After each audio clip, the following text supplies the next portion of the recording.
വരകളിലൂടെ വർണ്ണങ്ങൾ വിരിയിച്ച കുരുന്നുകൾ. ശ്രീകൃഷ്ണ ജയന്തിയോടനുബന്ധിച്ച് ബാലഗോകുലം തിരുവനന്തപുരത്ത് സംഘടിപ്പിച്ച ചിത്രരചനാ മത്സരത്തിൽ ശ്രീകൃഷ്ണന്റെ ജീവിതത്തിലെ വിവിധ രംഗങ്ങൾ വിഷയങ്ങളായി. കാളിയമർദ്ദനവും ഗീതോപദേശവും സതീർത്ഥ്യ സ്നേഹവും നളകുബേരമോക്ഷവുമൊക്കെ അവരുടെ വിരൽത്തുമ്പിലൂടെ പുനർജനിച്ചു.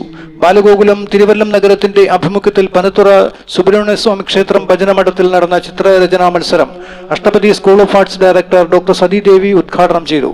തപസ്യ തിരുവനന്തപുരം ജില്ലാ working president K V Rajendran മുഖ്യപ്രഭാഷണം നടത്തി.